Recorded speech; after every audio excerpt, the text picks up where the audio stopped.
Oleh karena kemurahan Tuhan ku ada sampai hari ini.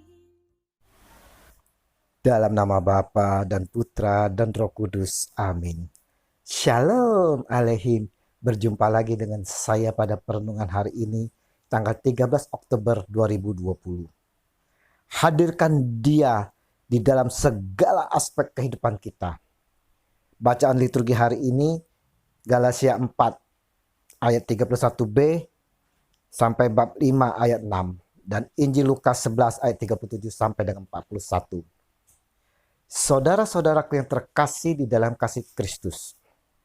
Siapa di antara kita yang mau bersahabat, mendekati, atau menghadiri undangan makan dari mereka yang kesukaannya mencaci, mengkritik kita?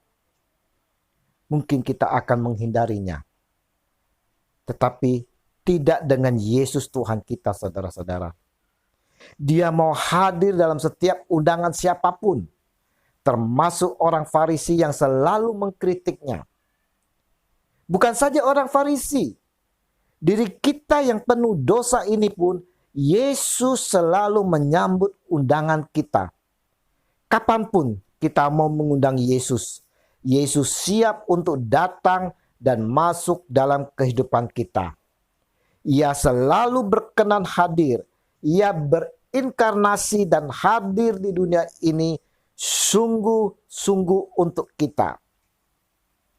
Jadi saudara-saudaraku yang terkasih, tak aneh jika membaca Injil hari ini di mana Yesus menghadiri undangan makan dari orang Farisi. Nah, saudara-saudara, bagaimana dengan diri kita? Sudahkah kita mengundang Tuhan Yesus untuk hadir di dalam kehidupan kita? Atau kita sendiri enggan untuk mengundang Yesus karena menyadari atas keberdosaan kita? Perlu diingat saudara-saudara, apapun dosa kita, sebesar apapun dosa kita, Dia penuh belas kasih, selalu siap hadir dalam kehidupan kita. Untuk itulah Dia hadir ke dunia ini. Sebagaimana Tuhan juga senantiasa mengundang kita dalam perjamuan kudus Ekaristi yang menyerahkan tubuh dan darahnya bagi kita. Maka saudara-saudara, marilah kita juga dengan tidak ragu-ragu untuk mengundangnya hadir di dalam setiap peristiwa kehidupan kita. Karena kita butuh akan kehadirannya. Dalam perjamuan makan bersama Tuhan Yesus, bukan saja mereka ingin mendengarkan pengajaran atau berdamai, namun ini menjadi kesempatan bagi mereka untuk bergosip dan mencari kesalahan orang lain. Ini realita di dalam kehidupan kita, saudara-saudara. Dalam lingkungan gereja, pertemuan, komsel, lingkungan, wilayah, kombas, bahkan dalam persekutuan ibadah. Ada beberapa orang dengan sengaja mendekati kita bukan saja untuk berdamai. Sebenarnya mereka hendak mencari berbagai bukti kesalahan kita agar di waktu yang tepat kita masuk dalam perangkapnya.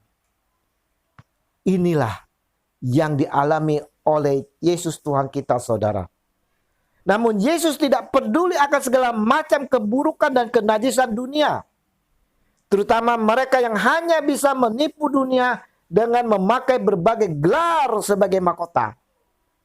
Mereka berpikir bahwa dengan mudah dapat menjebak orang masuk dalam perangkap mereka. Namun saudara-saudara, Yesus mencela atas perbuatan mereka yang bertolak belakang dengan yang ada di dalam hati mereka. Bertolak belakang dengan apa yang mereka ikuti atau jalani dari segi ibadah dengan pikiran dan perbuatan. Karena alasan inilah Yesus Tuhan mencela ketidakkonsistensi di dalam dan di luar diri mereka. Mereka hanya membangun kekuasaan diri hanya peduli reaksi orang lain, mendapat salam baik dari orang lain, dihormati. Namun saudara-saudara, sesungguhnya hati mereka seperti kuburan berjalan, hatinya gelap. Mungkin saudara-saudara, kita berpikir bahwa kita adalah seorang pewarta, penginjil, hamba Tuhan yang selalu menyampaikan akan kebenaran. Namun dengan tak sadar saudara, kita sendiri tak ditemui akan kebenaran itu. Di dalam diri kita tidak ada kebenaran itu. Inilah kita seperti orang-orang Farisi yang dicela oleh Yesus. Kita merupakan kuburan kosong yang berjalan.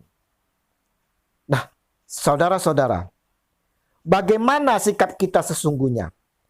Adakah kita telah menunjukkan kebenaran firman dalam diri dan kehidupan kita?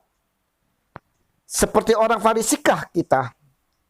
Atau mungkin dalam kehidupan kita selalu ingin bergosip, menguping untuk mencari kesalahan orang lain? Injil hari ini saudara-saudara mau mengingatkan kita semua, mengingatkan saya dan saudara, yaitu hendaklah hidup kita menjadi cerminan Yesus Tuhan. Sehingga setiap tindakan kita, biarlah orang lain dapat melihat bukan diri kita, melainkan mereka melihat Yesus yang ada di dalam diri kita. Nah, saudara-saudaraku yang terkasih di dalam kasih Kristus, kita mau hadirkan Dia, Yesus Tuhan kita, di dalam segala aspek kehidupan kita. Semoga berkat bimbingan dan pimpinan Roh Kudus, kita dimampukan Tuhan Yesus memberkati kita. Amin. Dalam nama Bapa dan Putra dan Roh Kudus. Amin. Shalom.